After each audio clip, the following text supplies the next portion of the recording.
Okay, the part 2 of my story. So, where I left off was how I became codependent. My basic story, what the big events that led me to giving myself up and becoming absorbed in pleasing other people and caretaking them, fixing them, that kind of thing. So, how did I emerge from codependency and into where I am now? It all started with an episode of The Office. So, if you've watched The Office, there is a couple in it, Jim and Pam, and they have a relationship that's magical, that's chemical, that is a lot of what we all tend to dream of. That friendship and that chemistry and that sense of blend that makes real sense. So, there's an episode at the end of season 3, it's the last episode, where Jim and Pam are going through this wrestle with where they're at with each other. And if you've not watched it, I'm not going to ruin it for you, but the outcome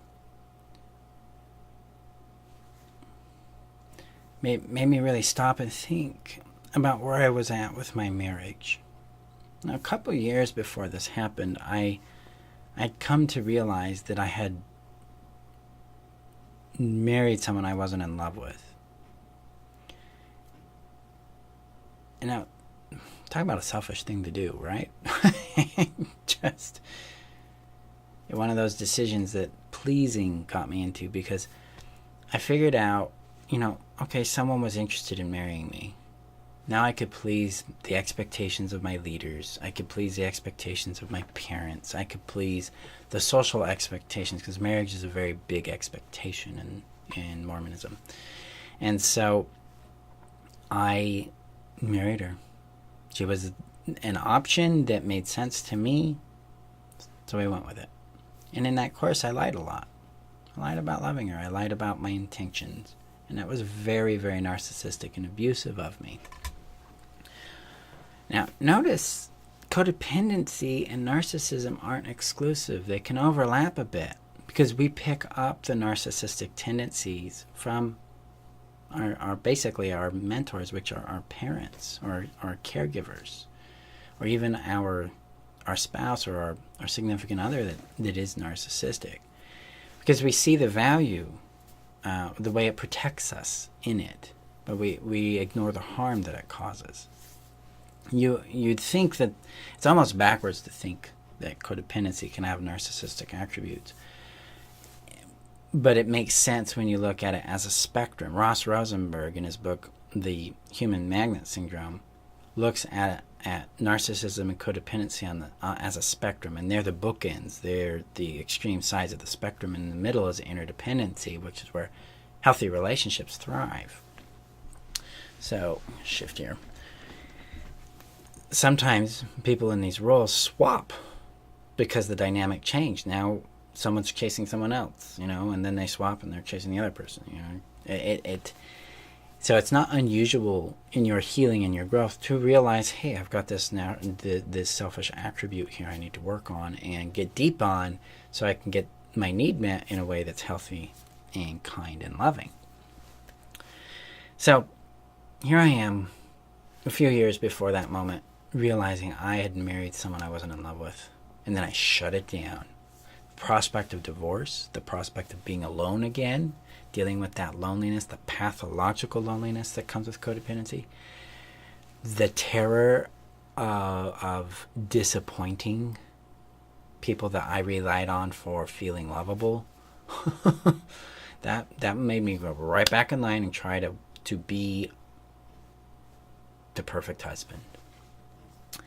So, we come to The Office, and this event happens within the series, and it caused me to stop and really ponder, because I was crying, and she was crying, and I realized in that moment, I'm crying because I don't have that. She's crying because she thinks she does. And that's the moment I realized I have a problem. There's something wrong. Something not like internalized wrong, like I'm a bad person. There was like, this isn't making any more sense. I want that, and I'm not providing that. Who am I now? What have I been doing here? And it started to awaken me to the fact that I was pleasing. So I started doing a lot of research. I started getting into, I looked at therapy, I did research, read a lot of books, and I started realizing that I had this intense anxiety towards disappointing others. And then I found that term, people pleaser. I'm like, whoa, this makes sense to me. So I started exploring that a little deeper and started getting into how I felt.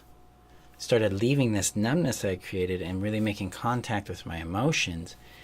And that's when the shift started. I began to find out that I had not done what I wanted to do in my life. I had not done what was genuine to me. Instead, I had been doing what I thought others expected of me. And that forced me to look at my relationship with the religion. That forced me to look at my relationship with my children. We had my son at the time. It forced me to look at my relationship with her and with myself, with my parents, with life. And so I became quickly lost and inundated in this. So I started doing some research, started looking for a way through this, because I'd done therapy in the past and it had just not gone well. I talking about it all the time did not work for me. I needed tasks, I needed structure to tell me how to respond to life so I could understand it. So I started seeking out that kind of information. And I started finding that there isn't a whole lot of it. And what I did find was in various books in almost totally unrelated categories, like, what is confidence? Or leadership skills? Or your personality type? Or social energy type, like introversion, things like that. And I started to piece together this kind of point of view, this idea that codependency is bigger than just shame. It's bigger than just this identity that people keep telling me it is.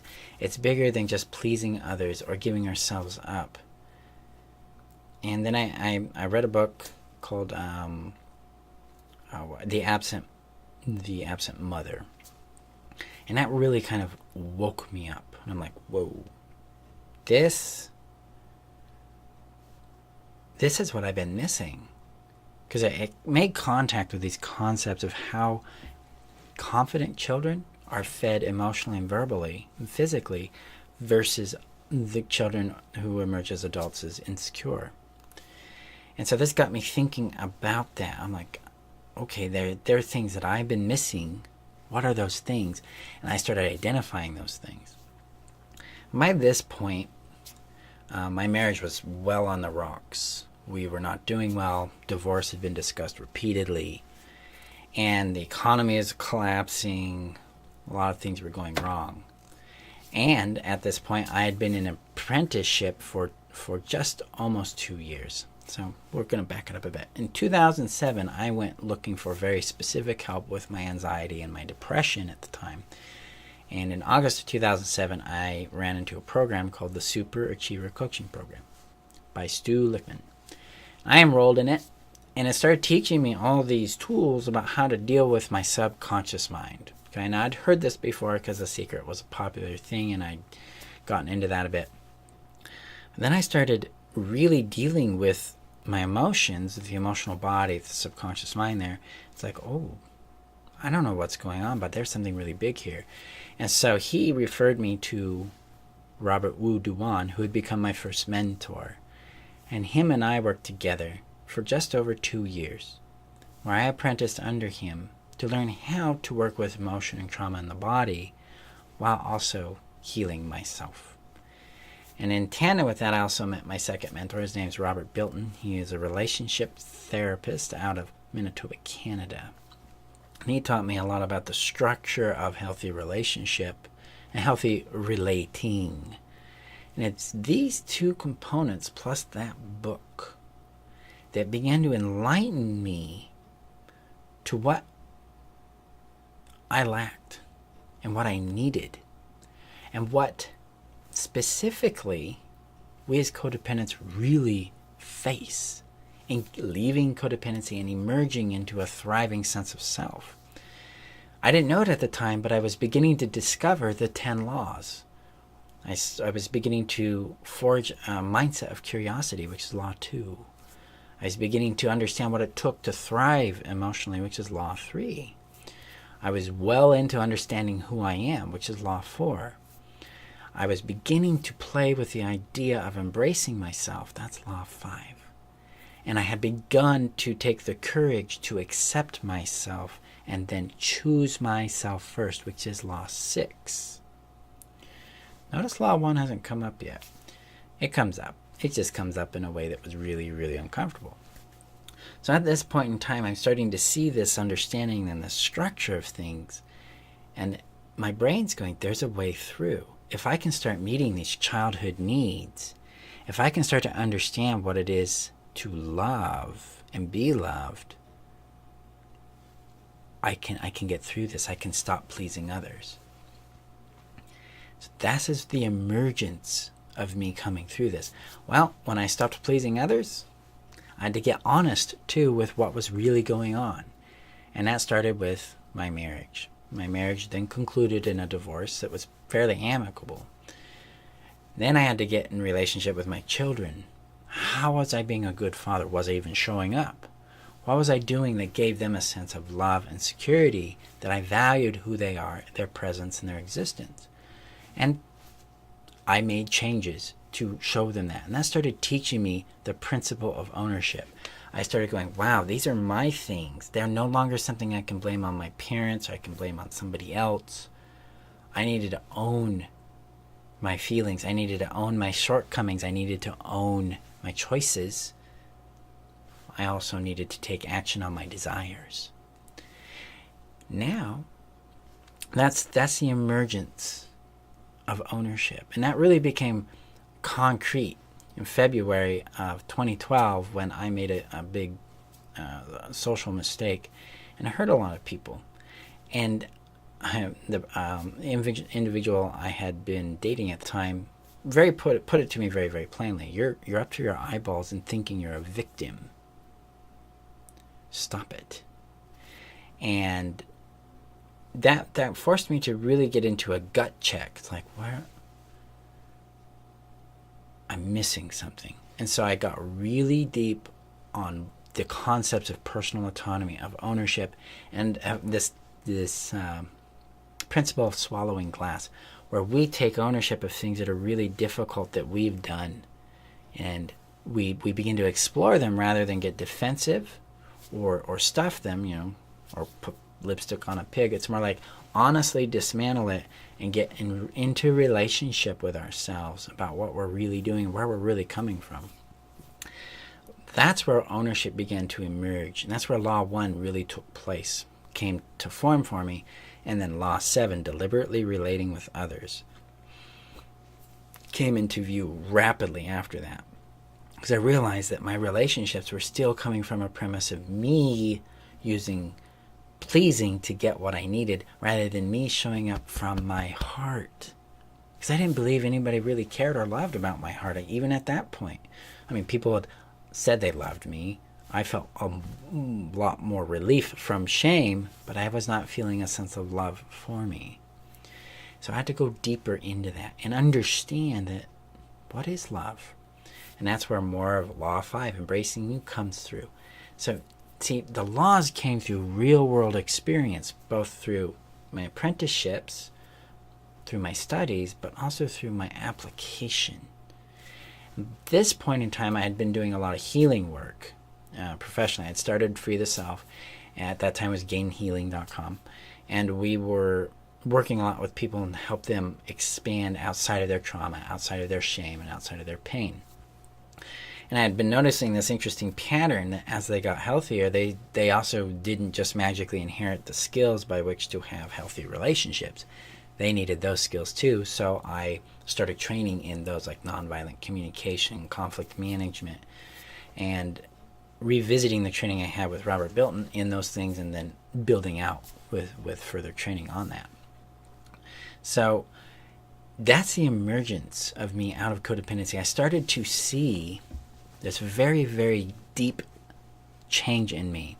I remember it was in February of 2012, just after that social event I created for myself. I remember walking down the street, and I remember saying to myself, into my heart, I can do better than this. And that's where it all began to shift. You are better than the codependency. See, you aren't codependency. You're someone who used codependency to survive, just like I used it to survive.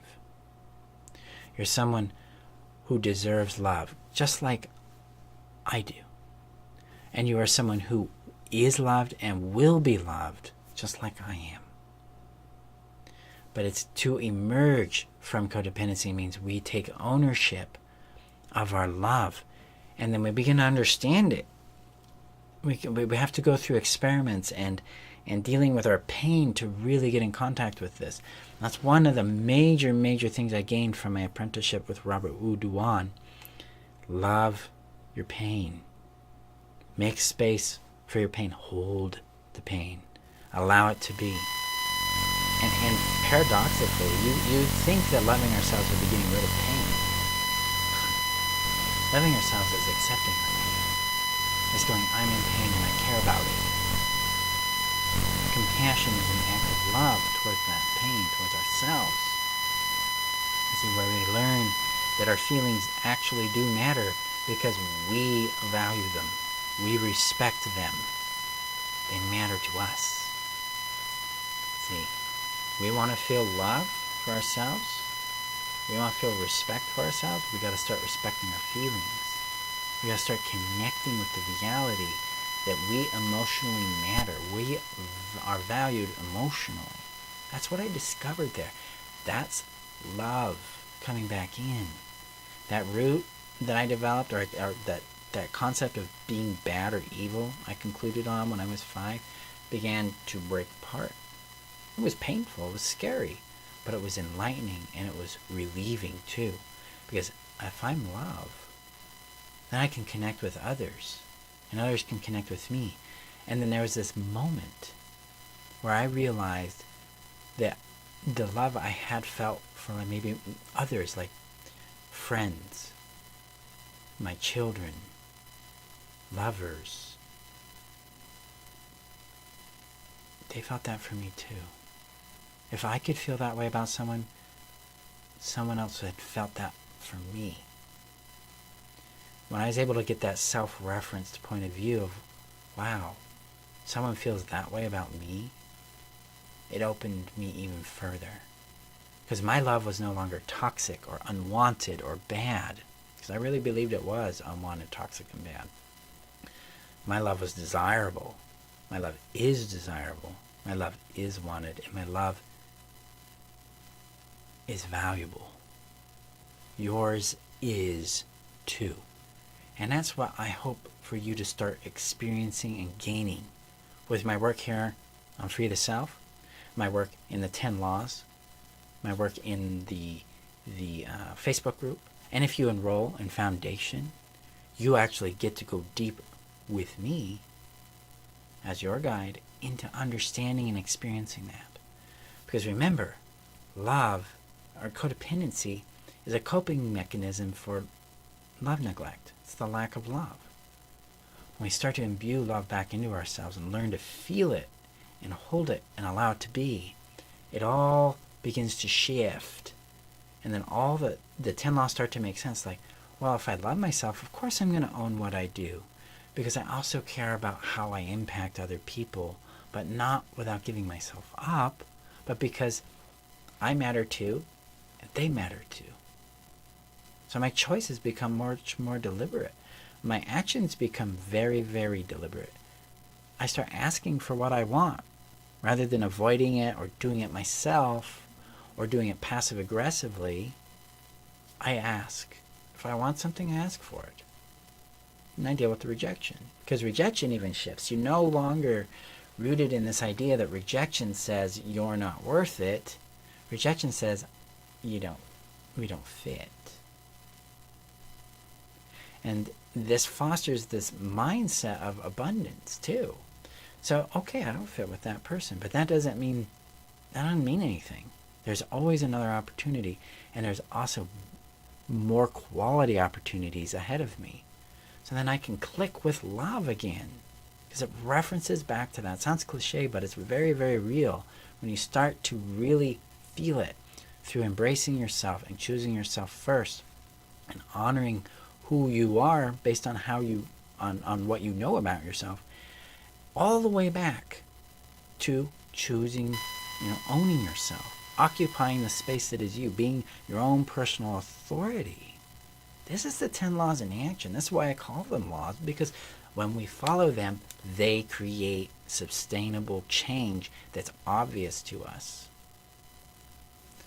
But that's how I emerged out of it. This journey of self-awareness began. There's a lot more details in it, and I'll share more of those as we go through the mini course here. It's not who you are, because codependency isn't who you are. It's a coping mechanism. And I invite you to really explore with me the truth of that for yourself, so that you can just not take it on my word, but because of your experience, you're like, that's true. I'm not that. It's something I've used to survive, but now I can do this instead. And when we go from that angle, we have a choice. Because sometimes maybe we do need to behave in a codependent way to get out of a toxic situation so we can get into a healthy one. There's nothing wrong with that. So that's basically my story right there. So thank you for sitting here with me and listening, allowing me to contribute it to your world. If you've got questions, just ask them below or ask them in the group.